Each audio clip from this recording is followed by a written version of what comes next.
Continue చేద్దాం, ఓకేనా? గుడుగు ఏం చెప్తున్నాడు అనమాట వాళ్ళ ఫ్రెండ్ కి, మా అమ్మ ఒక్కోసారి కోపంగా ఉన్నప్పుడు నాన్నను ముందస్తుగా కసురుతుంది, తర్వాత కొంచెం ఏడుస్తుంది అన్నమాట అని చెప్తున్నాడు.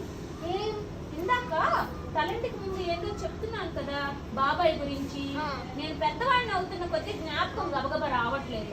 పెద్దవాళ్ళు అయిపోతే జ్ఞాపకం రాదా సాయి? వస్తుంది. బాబాయ్ వరుస ఏమిటంటే, అసలు బాబాయి సీత ఒక వరుసగా కూర్చొని చదువుకోరు. నేను మా ప్రైవేట్ మాస్టరు ఎదురుగా కూర్చుంటామా, వీళ్ళు అలా కూర్చోరు. అందుకనే బామ్మ వాళ్ళ వరుస బాగులేదంటుంది. నేను అలాగే అనుకుని బాబాయ్ గదిలోకి వెళ్ళి మీ వరుస బాగులేదని నా అభిప్రాయం అని చెప్పేశా. ఏడిశాలేవోయ్ బోడి వెదవా, బోడి అభిప్రాయం నువ్వును అనేశాడు బాబాయ్. అనేసి నా గుండె మీద ఓ టెంకి జల్ల పుచ్చుకున్నాడు. సీత పక్క పక్క నవ్వేసింది.